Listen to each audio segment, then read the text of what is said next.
Assalamualaikum warahmatullahi wabarakatuh. Waalaikumsalam warahmatullahi wabarakatuh. Waridwanuh. Apa kabar Bapak pada siang hari ini? Alhamdulillah baik Mas, sehat walafiat. Amin. Semoga selalu sehat ya Pak. Amin. Nah, Ya sehingga Rabbal Alamin. bisa selalu membimbing kami semua.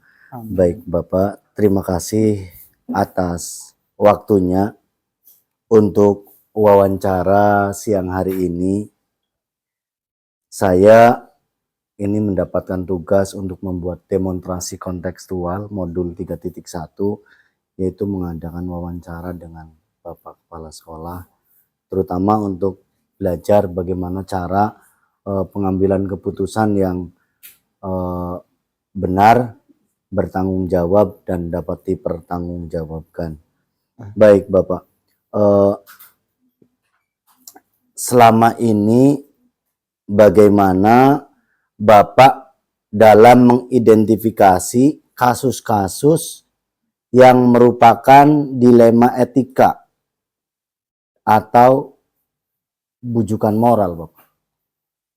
Iya. Dalam pengalaman saya, dilema etika biasanya teridentifikasi ketika ada situasi di mana beberapa pihak yang terlibat memiliki pandangan atau kepentingan yang sama-sama sah. Salah satu contohnya adalah saat kami harus memutuskan antara memberikan kelonggaran kepada siswa yang sering terlambat karena alasan keluarga, ataukah tetap menerapkan aturan ketat kedisiplinan. Kasus seperti ini sering saya temukan melalui laporan dari guru kelas atau dari staf yang lain, atau juga melalui observasi langsung.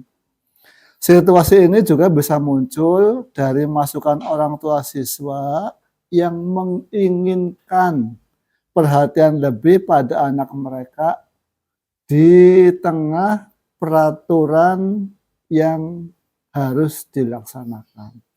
Baik Bapak, memang sedikit susah ya Pak dalam pengambilan keputusan ini, karena satu sisi kita sekolah ataupun guru pengen melaksanakan aturan dan disiplin, satu sisi ada anak yang terlambat sekolah. Kalau anak tersebut diteruskan terus-menerus, nanti akan berakibat iri pada siswa yang lainnya juga.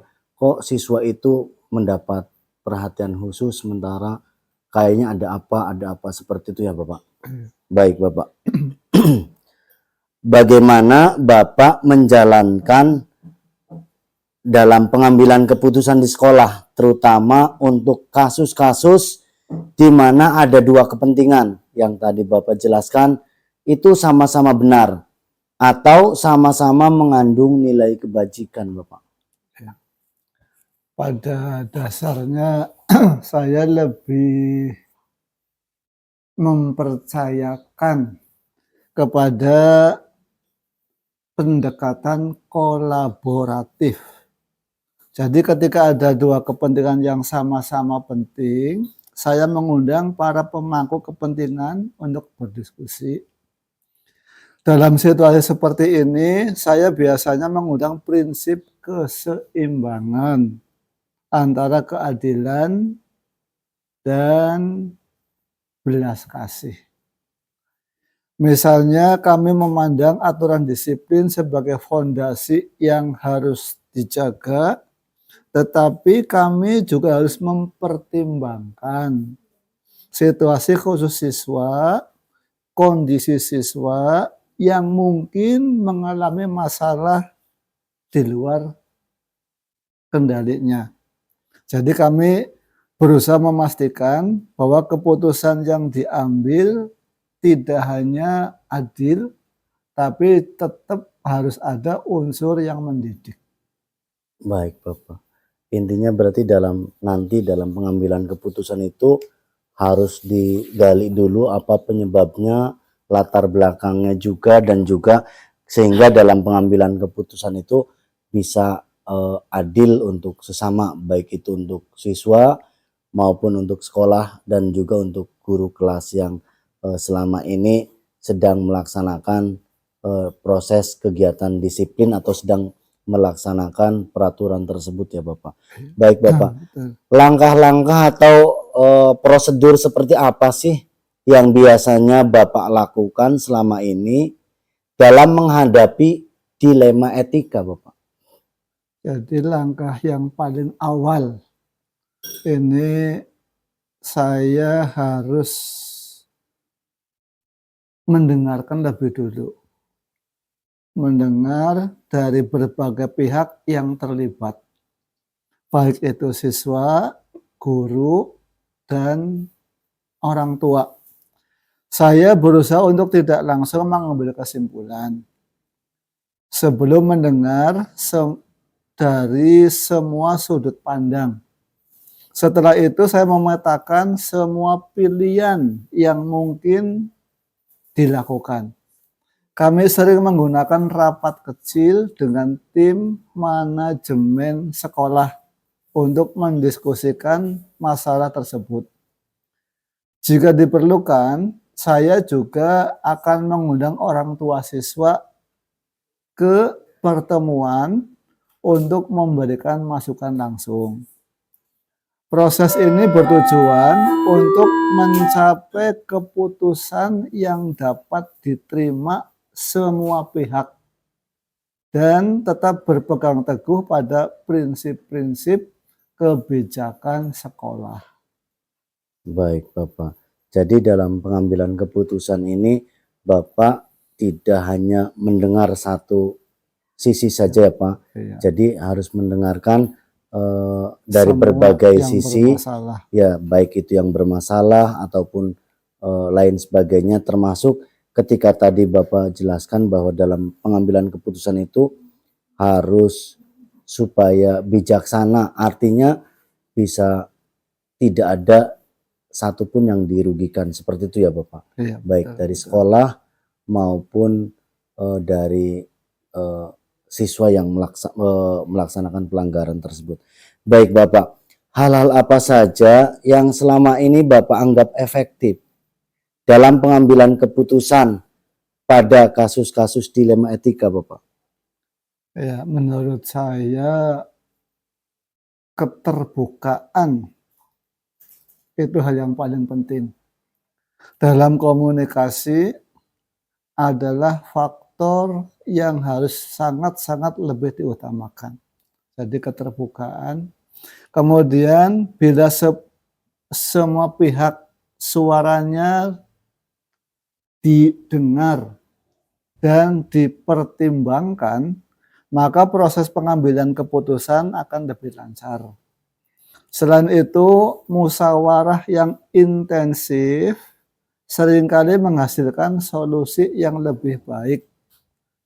Faktor lain yang saya anggap efektif adalah melibatkan guru atau pihak lain yang memiliki kedekatan dengan siswa atau masalah yang sedang dibahas, karena mereka seringkali memiliki perspektif lebih mendalam dan bisa memberikan solusi yang lebih praktis. Baik Bapak, jadi intinya seorang pemimpin itu harus bisa menangkap aspirasi dari bawahannya dulu ya Bapak. Oh iya, betul. Baik dari segi apapun permasalahannya, jadi didengar dulu. Intinya saya berarti di sini mendapatkan ilmu bahwa dalam mengambil sesuatu keputusan kita harus memanusiakan manusia dulu, intinya seperti itu ya Bapak. Iya, betul, Dan betul. juga ketika kita sudah memanusiakan manusia, berarti nanti ke depannya akan menjadi lebih mudah lagi. Dan saya tadi tertarik dalam mengambilan keputusan Bapak selalu mengutamakan musyawarah. Saya juga sepakat dan setuju sebagaimana agama kita, yaitu agama Islam, bahwa landasan untuk menyelesaikan suatu permasalahan, apapun itu permasalahannya, itu wasyawirhum fil amr, bermusyawarah bermusyawarahlah dalam mengambil suatu keputusan. Baik Bapak, tentunya dalam pengambilan keputusan, entah itu yang sifatnya jangka pendek, jangka menengah maupun jangka panjang, tentunya memiliki tantangan ya Bapak. Apa saja tantangan utama yang Bapak hadapi dalam pengambilan keputusan di kasus-kasus dilema etika, Bapak? Nah, itulah yang sering terjadi. Jadi tantangan terbesar yang kadang-kadang harus dihadapi adalah ketika dua pihak yang bermasalah atau yang berbeda ini memiliki argumen yang sama-sama kuat. Misalnya ada situasi di mana seorang guru ingin menegakkan aturan disiplin dengan tegas, tapi sementara siswa juga memiliki alasan yang sah dan kuat untuk diberikan kelonggaran. Dalam kasus ini sulit untuk menemukan jalan tengah yang memutuskan semua pihak.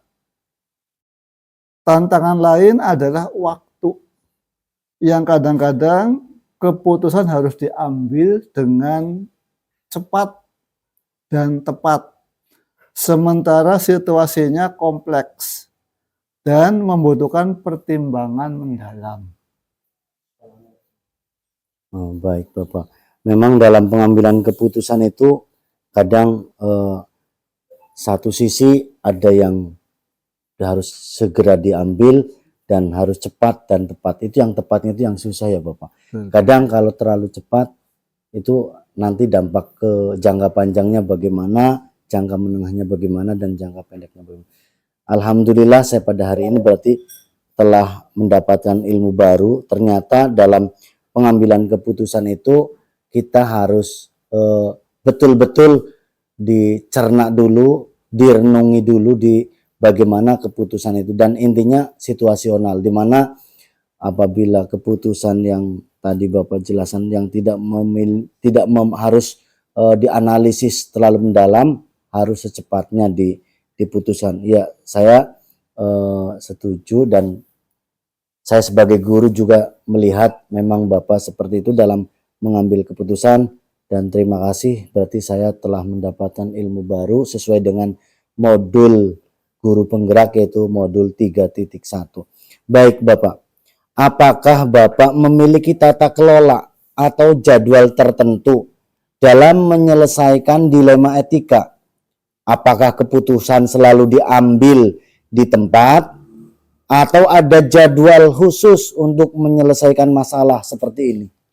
Nah, itulah yang kadang-kadang sebuah dilema yang sulit yang harus dipilih ya. Tetapi saya lebih suka untuk tidak terburu-buru dalam mengambil keputusan, kecuali situasinya mendesak. Tapi biasanya saya mengatur waktu untuk mengumpulkan semua informasi dan berdiskusi dengan tim sebelum membuat keputusan. Jika masalahnya cukup rumit, kami jadwalkan pertemuan formal untuk membahasnya dengan lebih mendalam. Namun jika masalahnya bisa diselesaikan dengan cepat dan tidak memerlukan banyak analisis, saya akan langsung mengambil keputusan di tempat.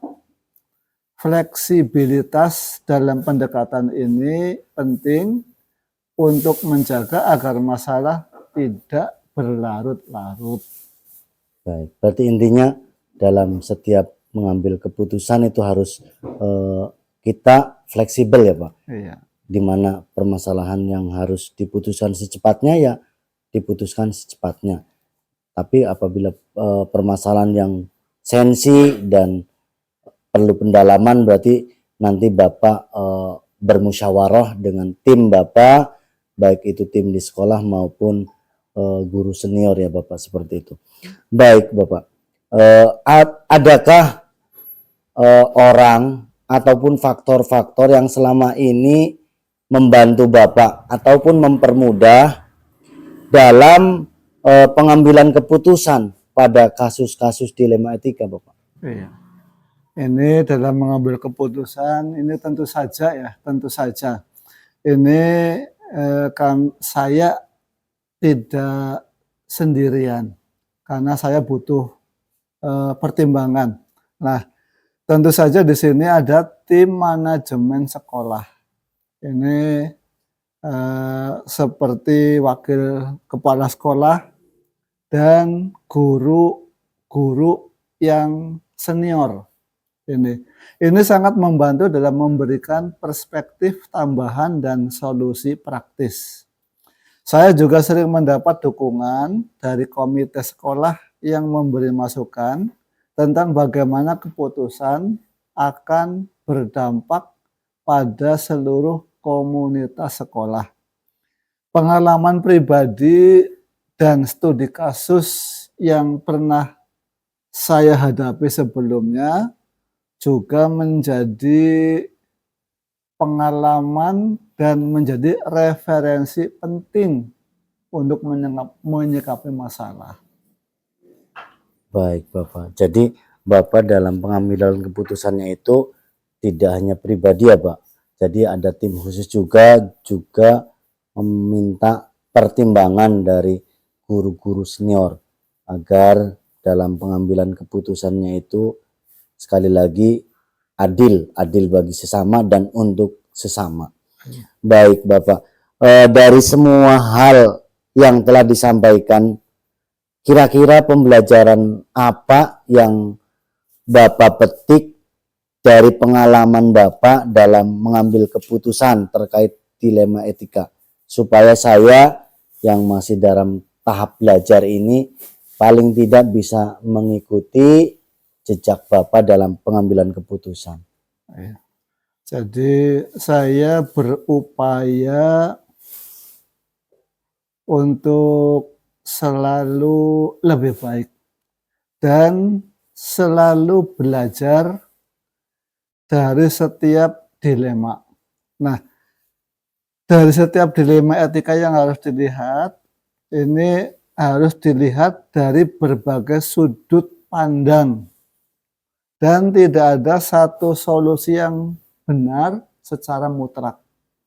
Jadi istilahnya kita harus betul-betul kompleks, kemudian menyeluruh, kemudian tidak ada satupun harus begini-begini, karena itu sifatnya situasional, tergantung masalah, waktu, dan istilahnya siapa yang kita hadapi. Pembelajaran terbesar adalah pentingnya keseimbangan antara menegakkan aturan dan tetap memperhatikan kondisi individu.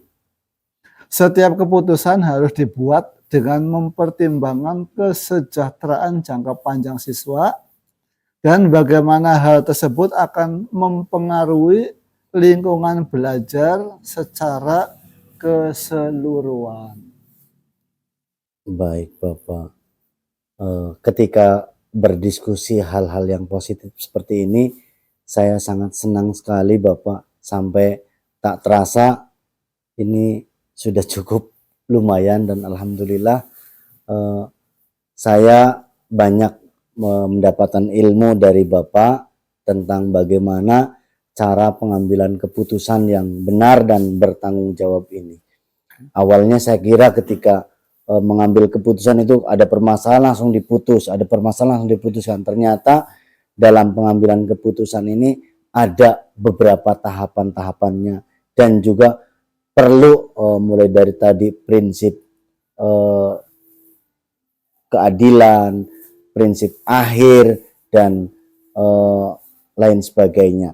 Ternyata apa yang saya pikirkan itu berbeda, dan pengambilan keputusan itu memang perlu terus dilatih, karena tadi Bapak sampaikan setiap permasalahan itu setiap waktunya walaupun permasalahannya sama, tetapi cara penyelesaiannya itu berbeda-beda. Terima kasih Bapak atas jawaban-jawabannya, dan ini sangat membantu saya untuk menjadi bekal saya ke depan dalam memahami lebih dalam lagi tentang proses pengambilan keputusan, terutama dalam konteks yang dilema etika, karena sekarang di Indonesia ini lumayan mengalami dilema dalam hal etika ya Bapak. Betul, betul.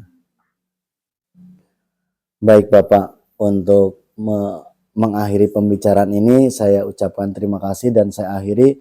Wassalamualaikum warahmatullahi wabarakatuh. Waalaikumsalam warahmatullahi wabarakatuh. Waridwanu. Amin. Terima kasih Bapak.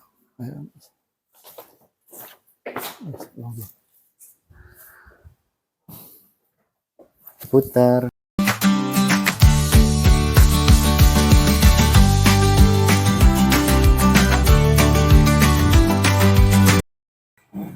Assalamualaikum warahmatullahi wabarakatuh. Waalaikumsalam warahmatullahi wabarakatuh. Bagaimana kabarnya Bapak Tamsuri? Alhamdulillah sehat walafiat, tidak kurang satu apa. Terima kasih Bapak atas waktunya yang telah meluangkan waktu untuk diwawancarai.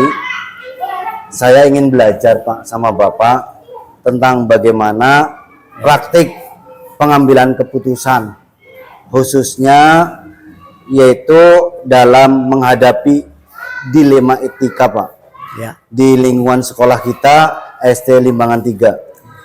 Saya akan mengajukan beberapa pertanyaan Bapak ya, berkaitan dengan bagaimana Bapak dalam menghadapi situasi di mana ada nilai kebajikan yang saling bertentangan Bapak. ya.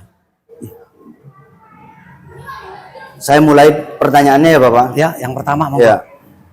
Selama ini Bapak bagaimana dapat mengidentifikasi kasus-kasus yang merupakan dilema etika atau bujukan moral Pak? Ya, terima kasih atas pertanyaannya.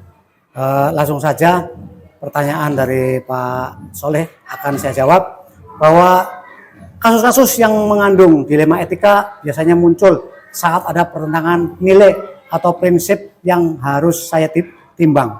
Misalnya ketika seorang guru ingin menerapkan aturan disiplin dengan ketat, tetapi ada siswa yang mengalami kesulitan pribadi yang menghalangi mereka mematuhi aturan tersebut. Dalam situasi seperti ini, saya harus mengidentifikasi apakah itu benar-benar dilema etika di mana baik guru maupun siswa memiliki argumen yang benar dan sah dari sisi nilai-nilai kebajikan. Saya biasanya mengenali dilema ini melalui laporan dari beberapa guru, staf, atau bahkan siswa yang merasa ada ketidakadilan yang terjadi. Selain itu, situasi yang melibatkan peraturan dan kepentingan individual seringkali menjadi titik awal munculnya dilema etika itu sendiri, Pak. Baik Bapak, luar biasa. Mohon izin ya Pak, saya Ya, belajarin Pak. Saya Iya. sedang mempraktekkan modul 3.1 Pak dalam sekolah pendidikan guru penggerak ini.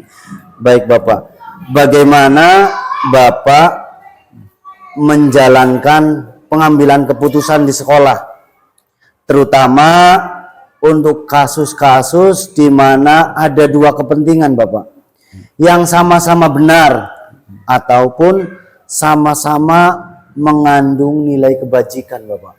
Baik, terima kasih atas pertanyaannya. Langsung saya jawab. Ketika menghadapi dilema etika, saya selalu berusaha untuk mendengarkan dari kedua belah pihak. Langkah pertama yang saya ambil adalah memahami situasi secara komprehensif, yaitu mendengar langsung dari pihak yang terlibat, baik guru maupun siswa. Agar saya bisa memahami konteksnya, saya menggunakan pendekatan dialog terbuka dan tidak terburu-buru dalam membuat keputusan.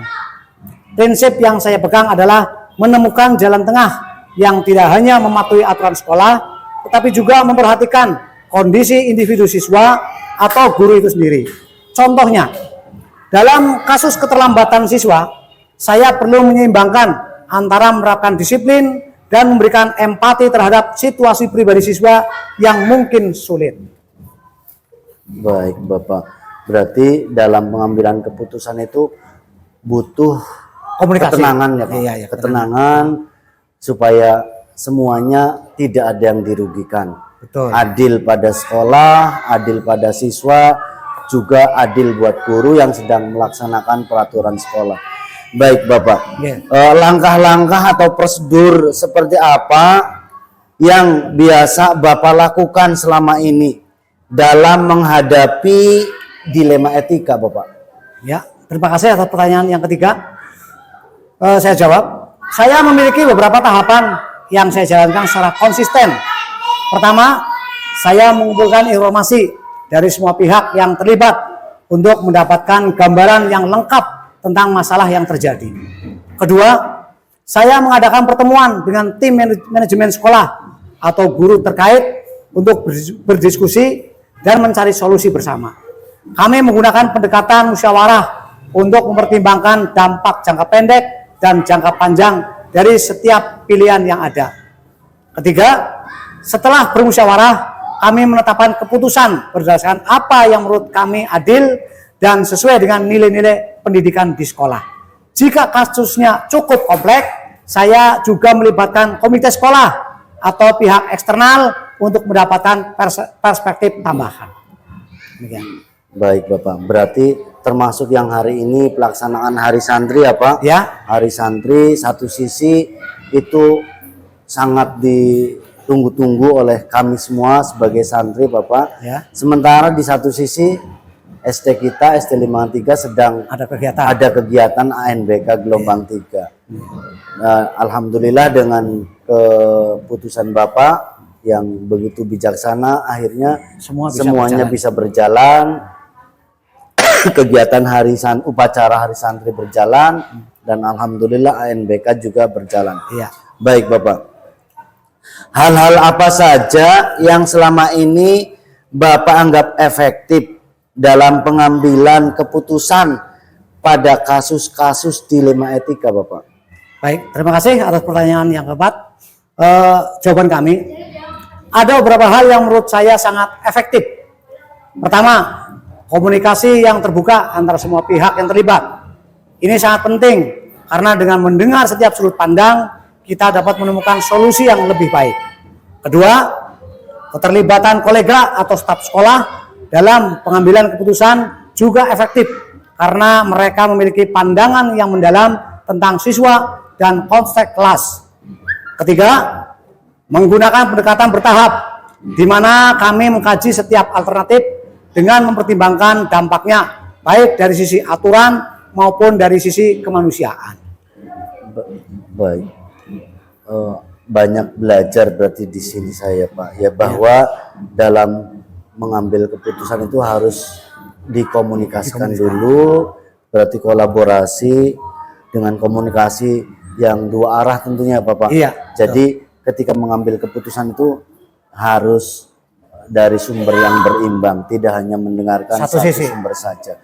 Baik Bapak, ini pengalaman yang sangat luar biasa bagi saya Pak yang sedang menempuh kegiatan guru penggerak. Kedepannya mudah-mudahan saya bisa mempraktekkan apa yang saya dapatkan di guru penggerak sehingga bisa membawa dampak positif di SD Limbangan 3. Baik Bapak, apa saja tantangan utama yang Bapak hadapi dalam pengambilan keputusan di kasus-kasus dilema etika yang tadi Bapak sebutkan?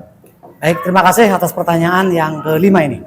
Jawaban kami, tantangan terbesar yang saya hadapi adalah menemukan keseimbangan antara keadilan dan belas kasih. Ada situasi di mana saya harus menerapkan aturan sekolah dengan tegas, tetapi pada saat yang sama ada individu yang mungkin memerlukan pengecualian karena alasan khusus. Misalnya, siswa yang datang terlambat karena alasan keluarga atau kesulitan ekonomi. Menjaga kedisiplinan di sekolah sangat penting, tetapi saya juga harus mempertimbangkan situasi personal siswa tersebut. Selain itu, tekanan dari berbagai pihak, baik orang tua, guru, maupun komite sekolah, seringkali menjadi tantangan tambahan. masing-masing pihak memiliki harapan yang berbeda-beda. Dan saya harus memastikan bahwa keputusan yang saya ambil sangatlah adil bagi semua pihak. Baik, Bapak. Jadi ketika siswa tidak berangkat ke sekolah, tidak hadir, berarti tidak langsung memponis siswa itu ya Pak. Iya. Kita Kita cari solusinya. ya cari solusi apa penyebab siswa itu tidak berangkat. Barangkali ketika kita langsung mengambil Alasan keputusan tanpa ada alasan yang tepat sehingga bisa merugikan siswa tersebut. Ya, Pak. Betul. Terima kasih Bapak. Ini pengalaman juga yang sangat berharga bagi saya ke depannya.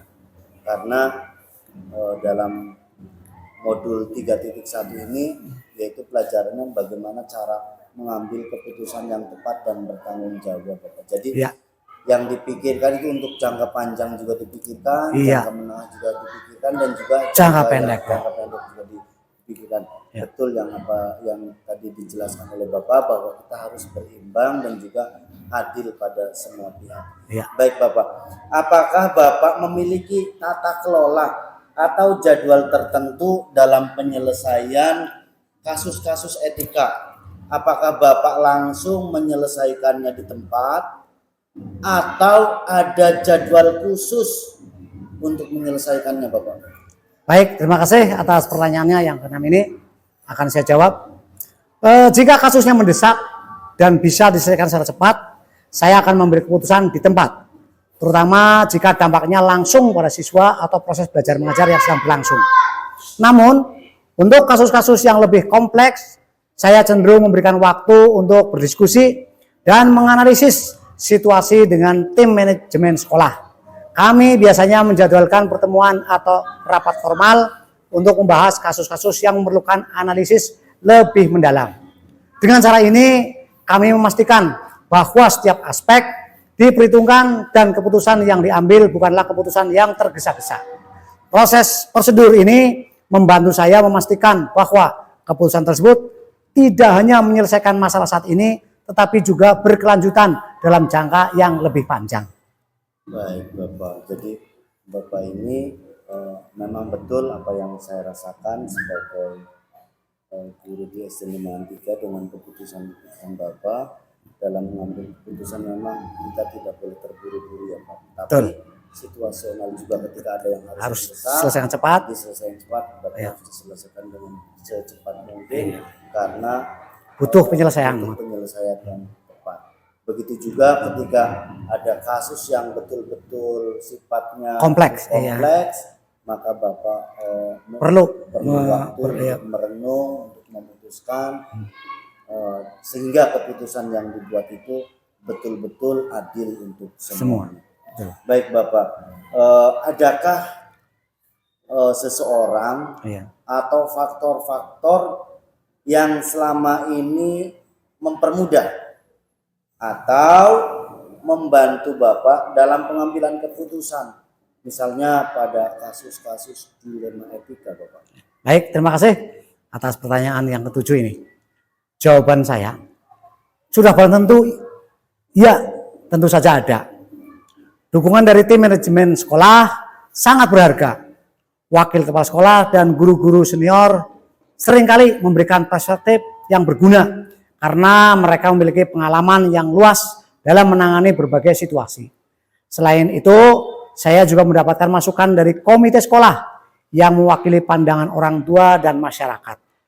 Mereka seringkali memberikan pandangan dari sisi yang berbeda, yang membantu saya melihat masalah secara lebih luas.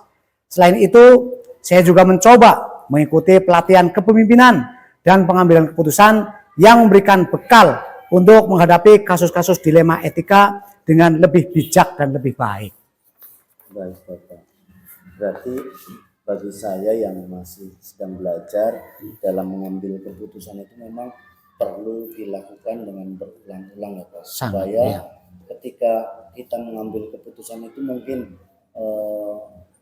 dengan terus belajar sehingga Keputusan keputusan yang akan dihasilkan itu betul-betul tepat dan ketika juga misalkan hasil keputusan kita dimuat di media sosial, ketika sudah mengambil keputusan dengan komprehensif dan juga dengan penuh kehati-hatian. Harapannya ketika dimuat di media sosial juga, insya Allah semuanya adil untuk sesama, Betul. untuk adil untuk semua, sehingga tidak ada satupun yang dirugikan ketika itu dimuat oleh media sosial, baik itu mungkin yang sekarang sedang marak-maraknya itu X ya Pak, Ya, X ataupun hal lain lah. dan Iya. lain-lain sebagainya, sehingga tidak berakibat terlalu begitu fatal pada kita.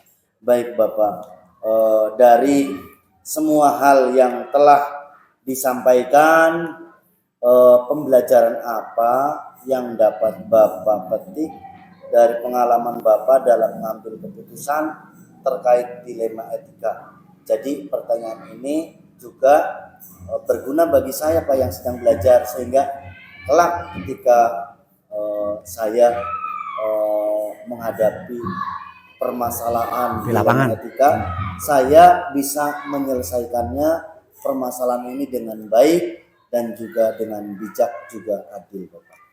baik. Terima kasih atas pertanyaan ini yang ke-8. Saya belajar bahwa dalam menghadapi dilema etika tidak ada satu jawaban yang benar untuk semua situasi. Setiap kasus unik dan memerlukan pertimbangan yang khusus.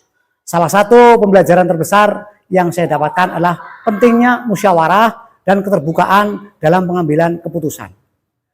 Dengan melibatkan lebih banyak pihak dan mendengarkan semua sudut pandang, kita bisa mengambil keputusan yang lebih baik dan lebih adil. Saya juga belajar bahwa meskipun aturan penting, kita harus selalu ingat untuk mempertimbangkan aspek kemanusiaan, terutama dalam konteks pendidikan, di mana perkembangan siswa harus menjadi prioritas utama. Baik Bapak, jadi nilai rasa empati itu dalam pengambilan keputusan juga harus ikut dilibatkan juga ya Pak. Betul. Supaya dan ketika kita bermain dengan rasa empati itu, harapannya ya keputusan kita, walaupun satu sisi mungkin aturan harus Sudah ada tegakkan. aturan sudah ada, Iya. harus ditegakkan, tapi Kadang-kala dari sisi kemanusiaan kita sisi perlu empati pertimbangan. perlu diperhatikan.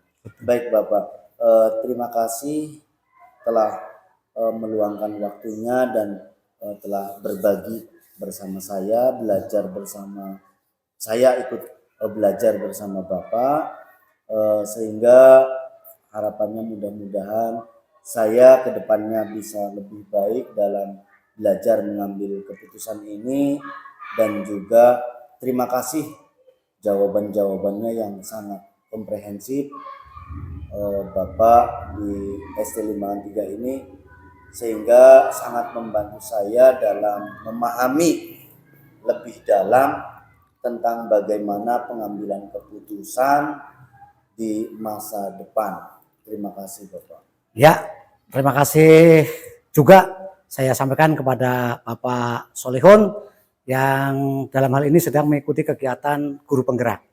Jawaban yang sangat komprehensif untuk saat ini sangat membantu saya juga dalam memahami lebih dalam tentang bagaimana pengambilan keputusan dilema etika yang dilakukan di sekolah kita di SD Negeri Limbangan 3. Mudah-mudahan semua kita berusaha dan Allah SWT membimbing kita untuk lebih baik. Amin. Itu saja. Amin.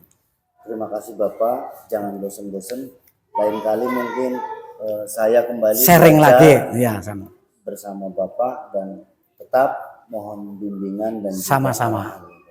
Terima kasih Bapak. Sama-sama. Assalamualaikum warahmatullahi wabarakatuh. Waalaikumsalam warahmatullahi wabarakatuh.